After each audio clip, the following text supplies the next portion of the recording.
Mga Mars, mga Pars, kamusta kayo? For this video po, ako po ay nagluto ng beef pares. Ayan na po ang ating beef pares.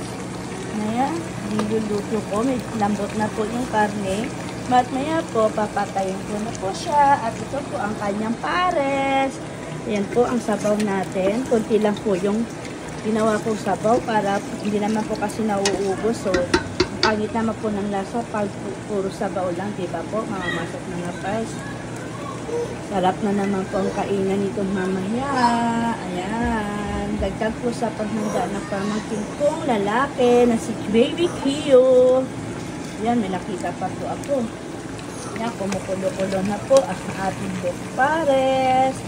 Halo kay ubi ko lang po siya para po mas masarap. Maluot po yung lasa sa ibabaw ng mga karne. Nahalo ko po siya. Ang sarap-sarap. Kain po tayo mga Mars at mga Pars. Thank you for watching po. Ayan. Kita nyo naman po. Takpan ko lang po siya. Hindi ko na po pinakita kung paano po siya niluto. Ito pa po ang handa ng pamangkin kong cute. That's si Baby Kio. Shrimp po siya na binalot sa harina. Ayan. At ito po yung sauce niya, mga Mars at mga Pars.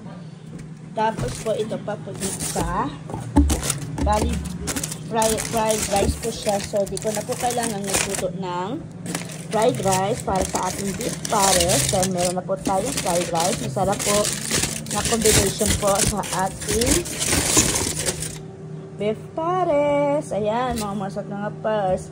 Kain po tayo. Ito na pahanda ng Baby Kio namin. Yan, sarap po. In-order na po ng kapatid ko sa sa Red Star. Yan. Maya po kakain na po kami. Natutulog pa po kay si Baby Boy.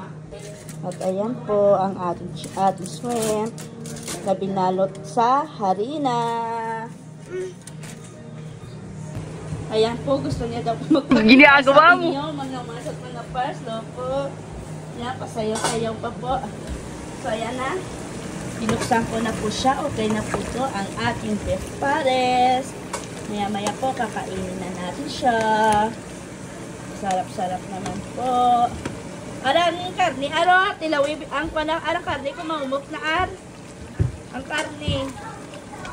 Ayan. Kain na ito, tinugot. Tilawing matikman ko po sa kanya yung karne kung malambot na kung saan na rin ba kung malambot na pwede na po natin patayin yung ating beef pares. Thank you for watching. See you on my next vlog. Thank you.